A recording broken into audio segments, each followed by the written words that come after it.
जय श्री कृष्णा। श्री कृष्ण शरणम मम, श्री कृष्ण शरणम मम, श्री कृष्ण शरणम मम। कृष्णाय वासुदेवाय हरये परमात्मने प्रणत क्लेश नाशाय गोविंदाय नमो नमः।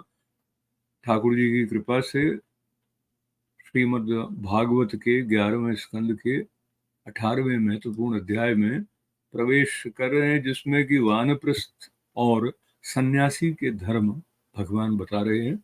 प्रारंभ करते हैं। भगवान श्री कृष्ण कहते हैं, प्रिय उद्धव, यदि गृहस्थ मनुष्य वानप्रस्थ आश्रम में जाना चाहे तो अपनी पत्नी को पुत्रों के हाथ सौंप दे अथवा अपने साथ ही ले ले और फिर शांत चित्त से अपनी आयु का तीसरा भाग वन में ही रहकर व्यतीत करे। उसे वन के पवित्र कंदमूल और फलों से ही शरीर निर्वाह करना चाहिए। वस्त्र की जगह वृक्षों की छाल पहने अथवा घास पात और मृगछाला से ही काम निकाल ले। केश, रोएं, नग, नख और मूछ दाढ़ी रूप शरीर के मल को हटावे नहीं। दातुन न करे, जल में घुसकर त्रिकाल स्नान करे और धरती पर ही पड़ा रहे।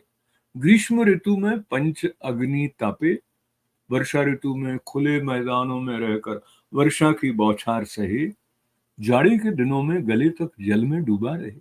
इस प्रकार घोर तपस्यामय जीवन व्यतीत करे।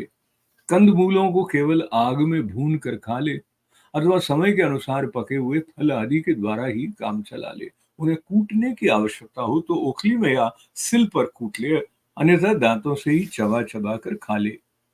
वानप्रस्थ आश्रमी को चाहिए कि कौन सा पदार्थ कहाँ से लाना है, किस समय लाना चाहिए, कौन कौन पदार्थ अपने अनुकूल हैं, इन बातों को जानकर अपने जीवन निर्वाह के लिए स्वयं ही सब प्रकार के कंदमूल फल आदि ले आवे।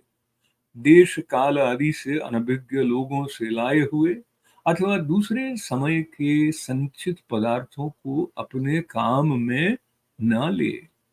निवार आदि जंगली अन्न से ही चरु पुरोडाश आदि तैयार करे और उन्हीं से समयोचित आग्रयण आदि वैदिक कर्म करे। वानप्रस्थ हो जाने पर वेद विहित पशुओं द्वारा मेरा यजन ना करे। वेद वेत्ताओं ने वानप्रस्थी के लिए अग्निहोत्र, दर्श, पौर्णमास और चातुर्मास्य आदि का वैसा ही विधान किया है जैसा गृहस्थों के लिए है। इस समय घोर तपस्या करते करते मांस सूख जाने के कारण वानप्रस्थी की एक एक नस दिखने लगती है।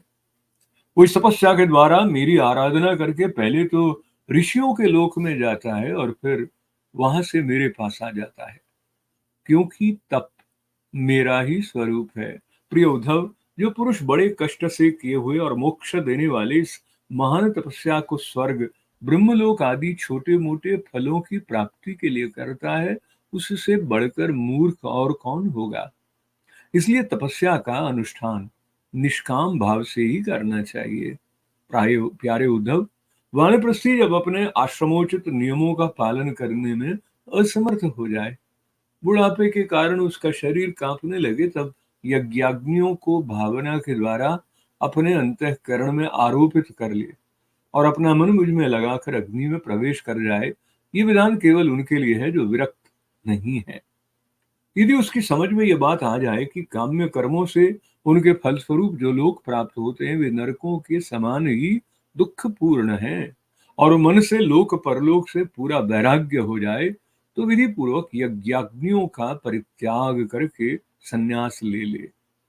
जो वानप्रस्थी सन्यासी होना चाहे वो पहले वेद विधि के अनुसार 8 प्रकार के श्राद्ध और प्राजापत्य यज्ञ से मेरा यजन करे।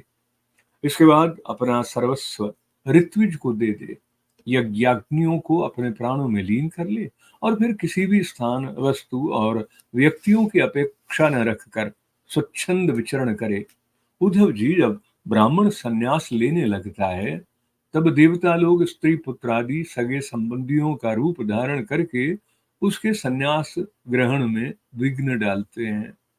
वे सोचते हैं कि अरे ये तो हम लोगों की अवहेलना कर, हम लोगों को लांघ कर परमात्मा को प्राप्त होने वाला है। यदि सन्यासी वस्त्र धारण करे तो केवल लंगोटी लगा ले और अधिक से अधिक उसके ऊपर एक ऐसा छोटा सा टुकड़ा लपेट ले कि जिसमें लंगोटी ढक जाए, तथा आश्रमोचित दंड और कमंडलू के अतिरिक्त और कोई भी वस्तु अपने पास न रखे। ये नियम आपत्ति काल को छोड़कर सदा के लिए है। नेत्रों से धरती देखकर पैर रखे, कपड़े से छान कर जल पिए, मुंह से प्रत्येक बात सत्यपूत सत्य से पवित्र हुई ही निकाले, और शरीर से जितने भी काम करे बुद्धिपूर्वक सोच विचार कर ही करे।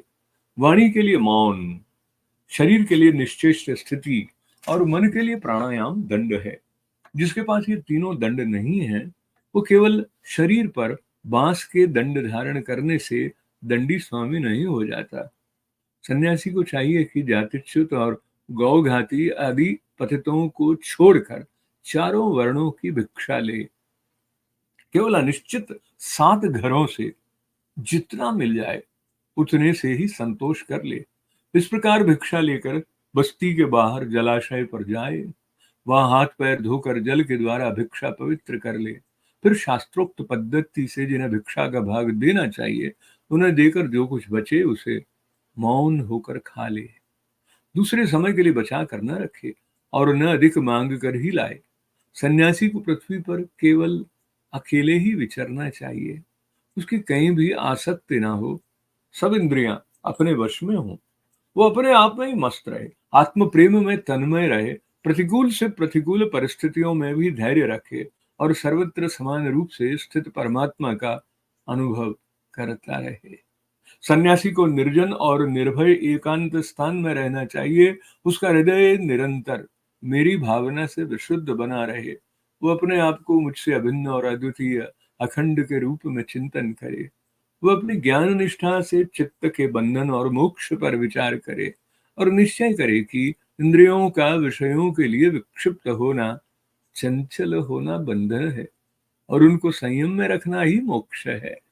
इसलिए सन्यासी को चाहिए कि मन और पांचों ज्ञानेंद्रियों को जीत ले, भोगों की क्षुद्रता समझकर उनकी ओर से सर्वथा मुंह मोड़ ले और अपने आप में ही परम आनंद का अनुभव करे। इस प्रकार वो मेरी भावना से भरकर पृथ्वी में विचरता रहे, केवल भिक्षा के लिए ही नगर, गांव, अहीरों की बस्ती या यात्रियों की टोली में जाए। पवित्र देश, नदी, पर्वत, वन और आश्रमों से पूर्ण पृथ्वी में बिना कहीं ममता जोड़े घूमता फिरता रहे। भिक्षा भी अधिकतर वानप्रस्थियों के आश्रम से ही ग्रहण करे, क्योंकि कटे हुए खेतों के दाने से बनी हुई भिक्षा शीघ्र ही चित्त को शुद्ध कर देती है और उससे बचा खुचा मोह दूर होकर सिद्धि प्राप्त हो जाती है। विचारवान सन्यासी दृश्यमान जगत को सत्य वस्तु कभी न समझे, क्योंकि ये तो प्रत्यक्ष ही नाशवान है। इस जगत में कहीं भी अपने चित्त को लगाए नहीं। इस लोक और परलोक में जो कुछ करने पाने की इच्छा हो उससे विरक्त हो जाए। सन्यासी विचार करे कि आत्मा में जो मन, प्राणी, वाणी और प्राणों का संघात रूप ये जगत है, वो सारा का सारा माया ही है। इस विचार के द्वारा इसका बाध करके अपने स्वरूप में स्थित हो जाए और फिर कभी उसका स्मरण भी न करे। ज्ञाननिष्ठ, विरक्त, मुमुक्षु और मोक्ष की भी अपेक्षा न रखने वाला मेरा भक्त आश्रमों की मर्यादा में बद्ध नहीं है। वो चाहे तो आश्रमों और उनके चिन्हों को छोड़ छाड़ कर वेद शास्त्र के विधि निषेधों से परे होकर स्वच्छंद विचरे। वो बुद्धिमान होकर भी बालकों के समान खेले, निपुण होकर भी जड़वत रहे, विद्वान होकर भी पागल की तरह बातचीत करे और समस्त वेद विधियों का जानकार होकर भी पशु पशु वृत्ति से अनियत आचारवान रहे। उसे चाहिए कि वेदों के कर्म कांड भाग की व्याख्या में न लगे, पाखंड न करे, तर्क वितर्क से बचे और जहां कोरा वाद विवाद हो रहा हो वहां कोई पक्ष न ले। वो इतना धैर्यवान हो कि उसके मन में किसी भी प्राणी से उद्वेग न हो और स्वयं भी किसी प्राणी को उद्विग्न ना करे। उसकी कोई निंदा करे तो प्रसन्नता से सह ले, किसी का अपमान न करे। प्रिय उद्धव, सन्यासी इस शरीर के लिए किसी से भी वैर न करे। ऐसा वैर तो पशु करते हैं। जैसे एक ही चंद्रमा जल से भरे हुए विभिन्न पात्रों में अलग अलग दिखाई देता है, वैसे ही एक ही परमात्मा समस्त प्राणियों में और अपने में भी स्थित है। सबकी आत्मा तो एक ही है। पंचभूतों से बने हुए शरीर भी सबके एक ही हैं, क्योंकि सब 5 भौतिक ही तो हैं। ऐसी अवस्था में किसी से भी वैर विरोध करना अपना ही वैर विरोध है। प्रिय उद्धव, सन्यासी को किसी दिन यदि समय पर भोजन न मिले तो उसे दुखी नहीं होना चाहिए, और यदि बराबर मिलता रहे तो हर्षित न होना चाहिए। उसे चाहिए कि वो धैर्य रखे, मन में हर्ष और विषाद दोनों प्रकार के विकार न आने दे, क्योंकि भोजन मिलना और न मिलना दोनों ही प्रारब्ध के अधीन है। भिक्षा अवश्य मांगनी चाहिए, ऐसा करना उचित ही है, क्योंकि भिक्षा से प्राणों की रक्षा होती है। प्राण रहने से ही तत्व का विचार होता है, और तत्व विचार से तत्व ज्ञान होकर मुक्ति मिलती है। सन्यासी को प्रारब्ध के अनुसार अच्छी या बुरी जैसी भी भिक्षा मिल जाए उसी से पेट भर ले। वस्त्र और बिछौने भी जैसे मिल जाए उन्हीं से काम चला ले। उनमें अच्छेपन या बुरेपन की कल्पना न करे। जैसे मैं परमेश्वर होने पर भी अपनी लीला से ही शौच आदि शास्त्रोक्त नियमों का पालन करता हूँ, वैसे ही ज्ञाननिष्ठ पुरुष भी शौच, आचमन, स्नान और दूसरे नियमों का लीला से ही आचरण करे। वो शास्त्र विधि के अधीन होकर विधि किंकर होकर न करे, क्योंकि ज्ञाननिष्ठ पुरुष को भेद की प्रतीति ही नहीं होती। जो पहले थी वो भी मुझ सर्वात्मा के साक्षात्कार से नष्ट हो गई। यदि कभी कभी मरण पर्यंत बाधित भेद की प्रतीति भी होती है, तब भी देहपात हो जाने पर वो मुझसे एक हो जाता है। उद्धव जी, ये तो हुई ज्ञानवान की बात। अब केवल वैराग्यवान की बात सुनो। जितेंद्रिय पुरुष जब ये निश्चय हो जाए कि संसार के विषयों के भोग का फल दुख ही दुख है, तब वो विरक्त हो जाए, और यदि वो मेरी प्राप्ति के साधनों को न जानता हो तो भगवत चिंतन में तन्मय रहने वाले ब्रह्मनिष्ठ सदगुरु की शरण ग्रहण करे। वो गुरु की दृढ़ भक्ति करे, श्रद्धा रखे, और उनमें दोष कभी ना निकाले। जब तक ब्रह्म का ज्ञान न हो तब तक बड़े आदर से मुझे ही गुरु के रूप में समझता हुआ उनकी सेवा करे। किंतु जिसने पांच इंद्रियां और मन, इन छहों पर विजय नहीं प्राप्त की है, जिसके इंद्रिय रूपी घोड़े और बुद्धि रूपी सारथी बिगड़े हुए हैं, और जिसके हृदय में न ज्ञान है और न वैराग्य, वो यदि त्रिदंडी सन्यासी का वेश धारण कर पेट पालता है तो वो सन्यास धर्म का सत्यानाश ही कर रहा है, और अपने पूज्य देवताओं को, अपने आप को और अपने हृदय में स्थित मुझको ठगने की चेष्टा करता है। अभी उस वेश मात्र के सन्यासी की वासनाएं क्षीण नहीं हुई है, इसलिए वो इस लोक और परलोक दोनों से हाथ धो बैठता है। सन्यासी का मुख्य धर्म है शांति और अहिंसा। वानप्रस्थी का मुख्य धर्म है तपस्या और भगवत भाव। गृहस्थ का मुख्य धर्म है प्राणियों की रक्षा और यज्ञाग, तथा ब्रह्मचारी का मुख्य धर्म है आचार्य की सेवा। गृहस्थ भी केवल ऋतु काल में ही अपनी स्त्री का सहवास करे। उसके लिए भी ब्रह्मचर्य, तपस्या, शौच, संतोष और समस्त प्राणियों के प्रति प्रेम भाव ये मुख्य धर्म है। मेरी उपासना तो सभी को करनी चाहिए। जो पुरुष इस प्रकार अनन्य भाव से अपने वर्णाश्रम धर्म के द्वारा मेरी सेवा में लगा रहता है और समस्त प्राणियों में मेरी भावना करता रहता है, उसे मेरी अविचल भक्ति प्राप्त हो जाती है। उद्धव जी, मैं संपूर्ण लोकों का एकमात्र स्वामी, सबकी उत्पत्ति और प्रलय का परम कारण ब्रह्म हूँ। नित्य निरंतर बढ़ने वाली अखंड भक्ति के द्वारा वो मुझे प्राप्त कर लेता है। इस प्रकार वो गृहस्थ अपने धर्म पालन के द्वारा अंतःकरण को शुद्ध करके मेरे ऐश्वर्य को, मेरे स्वरूप को जान लेता है, और ज्ञान विज्ञान से संपन्न होकर शीघ्र ही मुझे प्राप्त कर लेता है। मैंने तुम्हें ये सदाचार रूप वर्णाश्रमियों का धर्म बतलाया है। यदि इस धर्मानुष्ठान में मेरी भक्ति का पुट लग जाए, तब तो इससे अनायास ही परम कल्याण स्वरूप मोक्ष की प्राप्ति हो जाए। साधु स्वभाव उद्धव, तुमने मुझसे जो प्रश्न किया था उसका उत्तर मैंने दे दिया, और ये बतला दिया कि अपने धर्म का पालन करने वाला भक्त मुझ परब्रह्म स्वरूप को किस प्रकार प्राप्त होता है। इति श्रीमद्भागवते महापुराणे पारमहंस्यायां संहितायां एकादश स्कंदे अष्टादशो अध्यायः। हरि ओम तत्सत्। श्री कृष्ण शरणं मम, श्री कृष्ण शरणं मम, श्री कृष्ण शरणं मम।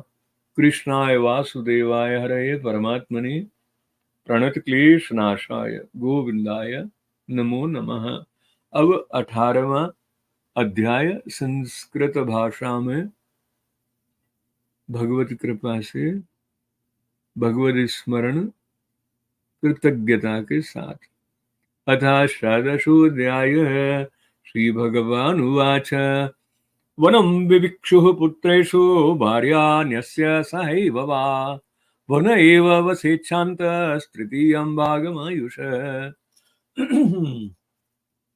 कन्दमूलफलैर्वन्यैर्मेध्यैर्वृत्तिं प्रकल्पयेत् वसीतवत्कलं वासस्तृणपर्णादिनानि च केशरो मनखश्मश्रु मलानि बिभ्रयाद्दतः न धावेदप्सु मज्जेत त्रिकालं स्थन्दिलेशयः ग्रीष्मे तप्येत पञ्चाग्निन् वर्षाश्वासार्षाज्जले आकण्ठभग्नशिरशिरे एवं वृत्तस्तपश्चरेत् अग्निपक्वं समश्नीयात् कालपक्वमथापि वा उलूखलाश्मकुट्टौ वा दन्तोल्लूखल एव वा स्वयं सञ्चिन्वयात् सर्वम् आत्मनो वृत्तिकारणं देशकालबलाभिज्ञौ नादधीतान्यदारतम् वन्यश्चरुपुरोडाशेर्निर्वपेत कालचोदितान् न तु शौतेन पशुना मां यजेत वनाश्रमे अग्निहोत्रं च दर्शश्च पूर्णमासश्च पूर्ववत् चातुर्मास्यानि च मुनेर्नाम्यतानि च निगमेः एवं क्षीर्णेन तपसा मुनिर्धर्माणि सन्ततः मां तपोमयमाराध्य ऋषिलोकादुपैति मां यस्त्वयि तत्कृच्छ तश्चीर्णं तपो निःश्रेयसं महत् कामायाल्पीयसे युज्यात् बालीश कौपरस्ततः यदासौ नियमे कल्पौ जरया जातवेपथुः आत्मन्यग्निं समारोप्य मच्चित्तोऽग्निं समाविशेत् यदा कर्म विपाकेषु लोकेषु निरयात्मसु विरागो जायते सम्यं न्यस्ताग्नि